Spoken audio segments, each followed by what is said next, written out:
नमः शिवाय। ॐ नमः शिवाय। शुभं शुभं कुरु नमः शिवाय।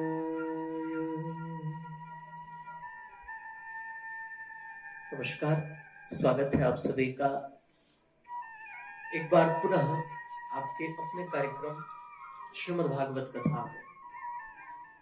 विगत सत्र में हमने श्रवण किया कि किस प्रकार भगवान श्री कृष्ण ने, जो अर्जुन एकदम उलझा हुआ था अपने प्रण, अपनी प्रतिज्ञा और अपने परिजनों के बीच में, वो समझ नहीं पा रहा था कि मैं अपने परिजनों का मान रखूं या अपनी प्रतिज्ञा का मान रखूं, मुझे इस समय क्या करना चाहिए। जब उसको कुछ समझ नहीं आ रहा था तब भगवान ने एक संकेत उसे किया। मानो भगवान ये कहना चाह रहे हैं कि मैंने जो गीता तुम्हें सुनाई है वही गीता तुम्हारी हर समस्या का समाधान तुम्हें देगी। और फिर भूत में थोड़ा पीछे गए हैं अर्जुन और उन्हें उसका हल मिल गया, उसका समाधान मिल गया। और उन्होंने, जैसा कि मैंने पिछले सत्र में आपको श्रवण कराया कि अश्वत्थामा का अपमान करके वहां से उसे भगा दिया।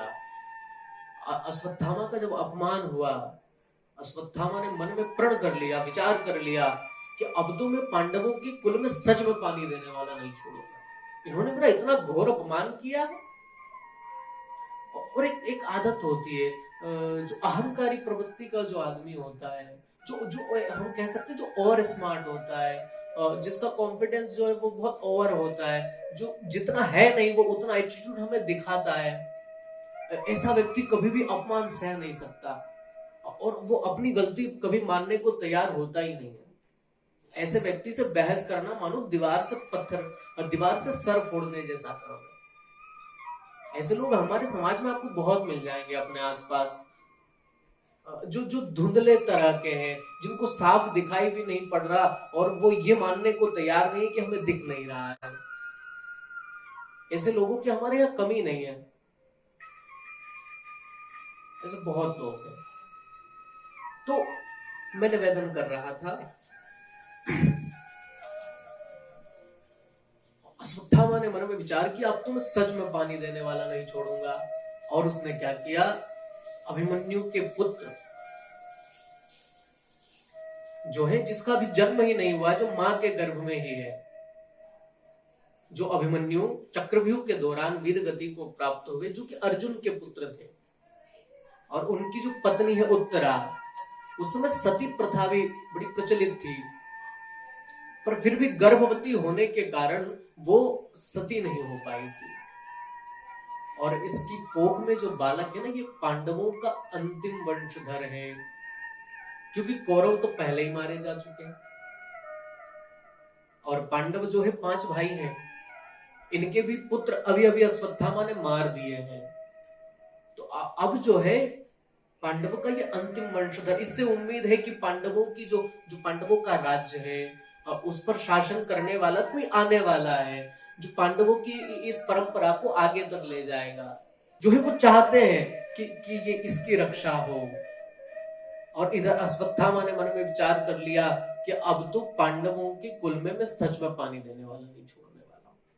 और उसने क्या किया, उत्तरा के गर्भ पर ब्रह्मास्त्र का संधान कर दिया। उसने ब्रह्मास्त्र चला दिया कि मैं इसको कोख में ही नष्ट कर देता हूं। जैसे ही ब्रह्मास्त्र का असर होने लगा उत्तरा के गर्भ पर, इधर भगवान जो है पांडवों से कहने लगे, देखो तुम्हें विजय श्री प्राप्त हुई, जो तुम्हारा लक्ष्य था तुम्हें प्राप्त हुआ। इधर हमारा जो परिवार है, हमारा अपना परिकर है, वो भी बहुत दिनों से बेचारा हमारी प्रतीक्षा कर रहा है। हम जब से आए हैं द्वारिका लौट करके ही नहीं गए हैं। हमारी पत्नियां, हमारे जो पूरा परिवार है, माता पिता है, उन सबका दर्शन भी मुझे करना है। अपने माता पिता का आशीर्वाद से मैं बहुत दिनों से वंचित हूँ, इसलिए मुझे जाना चाहिए। किसी का भी मन तो नहीं है कि भगवान को छोड़े, साहब छोटी मोटी कोई वस्तु मिल जाती है तो व्यक्ति उसे छोड़ने को तैयार नहीं हो जाता। छोटा मोटा कोई पद मिल जाता है ना, आदमी एक सरपंच एक पार्षद के पद पे भी बना रहना चाहता है। तो जिसे परम पद परमात्मा की प्राप्ति हो गई, जिसको भगवान का सानिध्य मिल गया, भला वो उस सानिध्य को छोड़ना चाहेगा क्या? पांडवों की मंशा तो बिल्कुल भी नहीं है कि भगवान हमें छोड़कर जाए, परंतु फिर भी कभी कभी जो है हमें अपने स्वार्थ को त्यागना चाहिए। यहाँ पर युधिष्ठिर जो है वो कहते हैं प्रभु मन तो नहीं है, और पांडव तो सब अड़ गए, जितने छोटे भाई है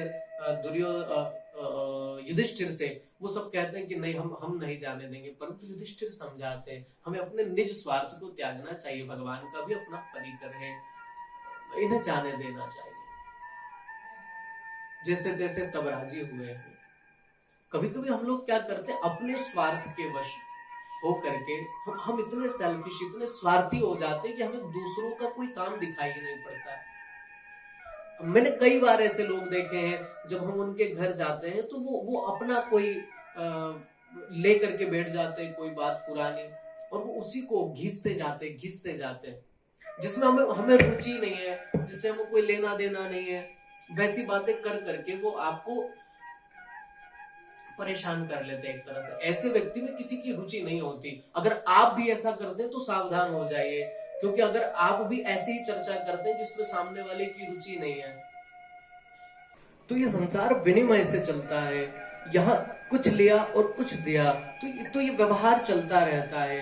केवल आपने लिया ही लिया है तो भी नहीं चलने वाला, और केवल दिया ही दिया है तो भी नहीं चलने वाला। इसलिए जब भी आपके पास कोई आए, कोई बात करने आया, तो आप केवल अपनी अपनी न कहते हुए उसकी भी सुनिए।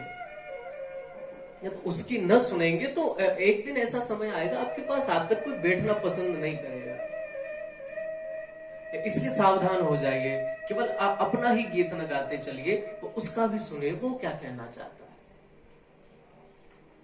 तो हम लोग क्या करते हैं, हम लोग अक्सर इतने स्वार्थी होते हैं हर काम में, हम अपना ही सिद्ध करना चाहते हैं, हम अपना संवारना चाहते हैं, और इसीलिए आज हमारे संबंधों में, हमारे रिश्तों में खटास पैदा होती है। और हर कोई ये सोचता है कि मैं तो सबके लिए करता हूं, पर मेरे लिए कोई अच्छा नहीं करता, मेरे साथ कोई अच्छा नहीं करता। मुझे एक हास्य की बात याद आ रही है। एक मेरे मित्र है ज्योतिषी, और वो हस्त देखते हैं, हाथ देखते हैं। मैंने उनसे एक बार निवेदन किया कि आप ये हाथ देखते कैसे लोगों का, आपको कैसे क्या पता है?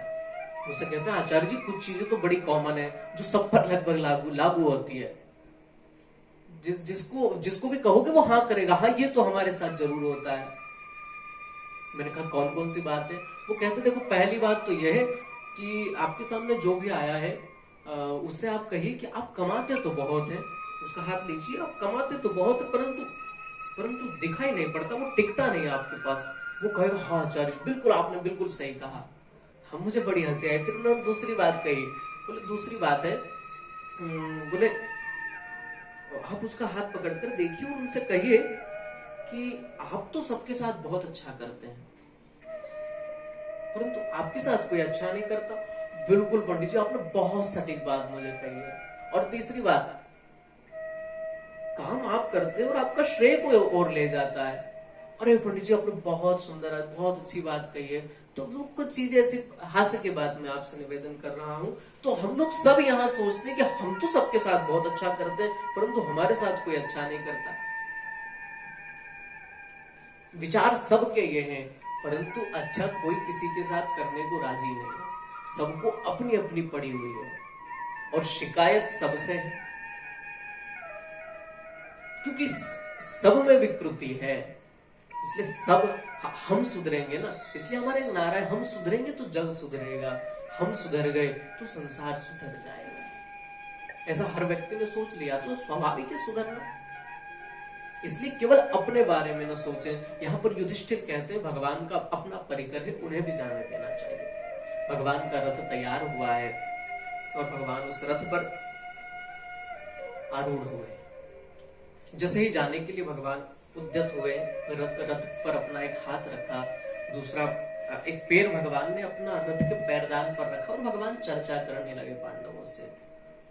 स्वाभाविक है। हाँ, जब कोई मेहमान हमारे यहाँ आता है और जब जाता है तो हम भी उसे विदा देने के लिए द्वार तक जाते हैं, और कदाचित वो गाड़ी में बैठता है तब तक भी हम उससे चर्चा करते हैं कि भाई कैसे, कब आना, फिर आप आइएगा, वो कहता है आप भी पधारिएगा, ये हमारा व्यवहार है। तो भगवान भी वैसे ही चर्चा कर रहे हैं। तभी भगवान की दृष्टि एक स्त्री पर पड़ी जो दौड़ी दौड़ी आई और सीधे आकर भगवान के चरणों में गिर पड़ी है। पाहि पाहि महायोगिन देव देव जगत्पते, नान्यं त्वदभयं पश्ये यत्र मृत्योः परस्परम। आकर भगवान से स्तुति करती है, पाहि पाहि महायोगिन, हे महायोगी मुझे बचाइए, मुझे बचाइए। चरणों में गिर पड़ी। भगवान ने सहारा देकर उसको उठाया, देखा अरे ये तो पांडवों की कुलवधू उत्तरा है। कहा देवी क्या हुआ तुम्हें? कहती मेरे गर्भ जो बालक है, मेरा जो गर्भ है वो जल रहा है, आप कृपा करके इस बालक को बचा लीजिए। मैं न बचूं मुझे इस बात की कोई चिंता नहीं है, क्योंकि ये बालक जो है पांडवों का अंतिम वंशधर है। यदि ये नष्ट हो गया तो संपूर्ण कुरु और पांडव वंश नष्ट हो जाएगा। और मैं जो ये भार लेकर चली हूँ कि मुझ पर बड़ी जिम्मेदारियां हैं इस बालक को बचाने की, इसलिए प्रभु कृपा करके इसको बचाइए। यहाँ पर उत्तरा ने बड़ी चतुराई की है। अगर माँ नहीं बचेगी तो बालक बचेगा कैसे? यहाँ क्या कहा उत्तरा ने कि आप इस बालक को बचाइए, अर्थात उसका तो बचना स्वाभाविक है। माँ के बिना बालक कैसे जीवित रह सकता है? भगवान ने देर न करते हुए एक अंगुष्ठ मात्र का रूप बनाया और भगवान उत्तरा के गर्भ में प्रविष्ट हो गए, और वहां जाकर उस ब्रह्मास्त्र से भगवान ने परीक्षित की रक्षा की। और भगवान पुनः बाहर आए, कहा देवी अब तो तुम ठीक हो। भगवान के प्रति इतनी कृतज्ञ हो गई। भगवान ने जो एहसान आज किया उस पर इतनी गदगद, इतनी कृतज्ञ हो गई कि वाणी अवरुद्ध हो गई। आंखों से झरझर अश्रुपात होने लगा। केशव तुमने मुझ पर क्या उपकार किया है, क्या बताओ। मन ही मन कह रही पर वाणी कुछ बोल नहीं पा रही है। इधर जब इतनी कृपा करते हुए अपने परिवार पर कुंती ने देखा तो माता कुंती जो है रो करके भगवान के चरणों में गिर पड़ी। कृष्णाय वासुदेवाय देवकी नंदनाय च नंद गोप कुमाराय गोविंदाय नमो। माता कुंती जब भगवान के चरणों में गिर पड़ी, भगवान कहते हैं अरे बुआ ये आप क्या कर रही हैं? अरे मैं तो आपसे छोटा हूं, प्रणाम तो मुझे आपको करना चाहिए, आप ही उल्टी गंगा क्यों बहा रही हैं? माता कुंती कहती है आज मैं अपने भतीजे को प्रणाम नहीं कर रही हूँ। नमस्ते पुरुषम त्वाद्य, जो प्रकृति से परे जो पुरुष है, जो अलक्षम सर्वभूतानाम अंतर बहिरवस्थितम, जो अलक्ष रूप से सबके भीतर विद्यमान है परंतु दिखाई नहीं पड़ता है, जो दृष्टि का विषय नहीं है, जो सबके भीतर है और सब में वो है, सबके भीतर भी वही है। ऐसे उस परम पुरुष परमात्मा को मैं नमस्कार कर रही हूं, मैं अपने भतीजे को नमस्कार नहीं कर रही। और केशव आज मुझे नमस्कार करने दो, मुझे मत रोको, क्योंकि मुझे जब जब भी बोध हुआ है आपकी सत्ता का, आपके भगवत तत्व का, आपने बड़ी बड़ी मधुर भाषा में बुआ बुआ कह करके मुझे वो भुला दिया है हर बार। परंतु इस बार मैं जान गई हूं, इस बार आपकी कोई चतुराई नहीं चलेगी। इस बार मैं समझ गई हूं आप साक्षात ईश्वर हैं, आप मुझे प्रणाम करने दीजिए। आपने मुझ पर कितनी कृपा की है हरि।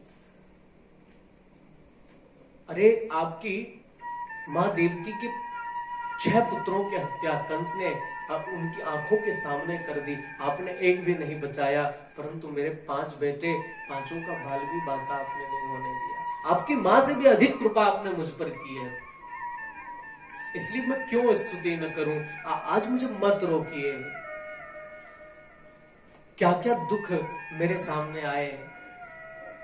मेरे बेटे भीम को विष के लड्डू खिलाए गए, लाक्षागृह में आग लगाई गई, परंतु हर जगह आपने रक्षा कर ली। महाभारत का इतना बड़ा युद्ध सामने उपस्थित हो गया, बड़े बड़े योद्धा सामने खड़े हैं जिन्होंने मेरे बेटे को उंगली पकड़कर चलना सिखाया। ऐसे भीष्म पितामह युद्ध करने के लिए युद्ध के मैदान में सामने खड़े। द्रोणाचार्य जिन्होंने धनुष पर प्रत्यंचा चढ़ाना सिखाया, वो युद्ध के मैदान में कर्ण जैसे बड़े बड़े महारथी सामने खड़े। और सेना का अथाह सागर सामने था, परंतु आपकी कृपा से मेरे बेटे उस सेना के अथाह सागर को वैसे ही पार कर गए जिस तरह गाय के खुर से बने हुए गड्ढे को बच्चा खेलते खेलते कूद जाता है। इतनी सहजता से आपने महाभारत का युद्ध मेरे बेटों को जितवा दिया। ये इनका पराक्रम नहीं है, ये तो सब आपकी कृपा का फल है। आपकी कृपा न होती तो ये संभव नहीं था। कृपा की न होती जो आदत तुम्हारी, तो सोनी ही रहती अदालत तुम्हारी।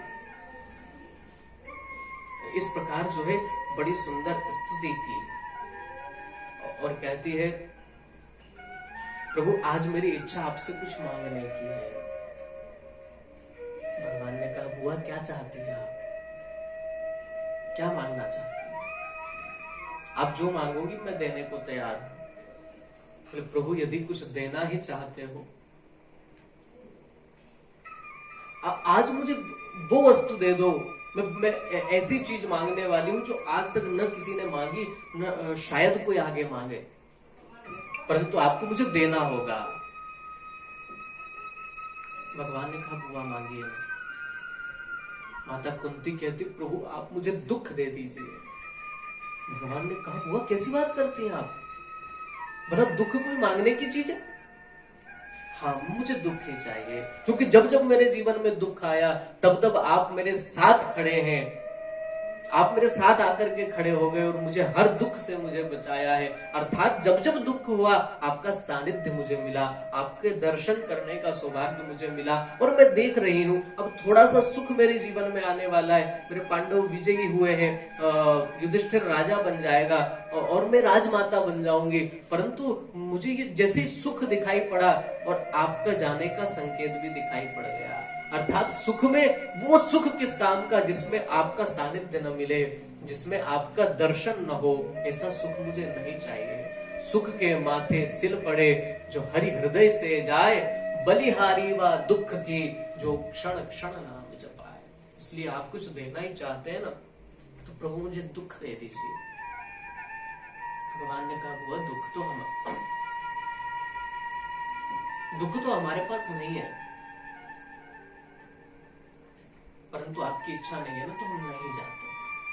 भगवान ने उस दिन जाने का अपना कार्यक्रम पोस्टपोन कर दिया, उसको रद्द कर दिया। और फिर रात्रि में जब भगवान रुक गए तो उन्होंने एक अद्भुत घटना देखी। जो महाभारत के युद्ध का नायक है, जिसने युद्ध जीता है और जो राजा बनने वाला है, वो युधिष्ठिर घर के कोने में खड़े खड़े रो रहे हैं। और वो क्यों रो रहे हैं, इसका क्या कारण है, इस पर हम लोग अगले सत्र में चर्चा करेंगे। तब तक आप सभी को सादर जय श्री कृष्ण।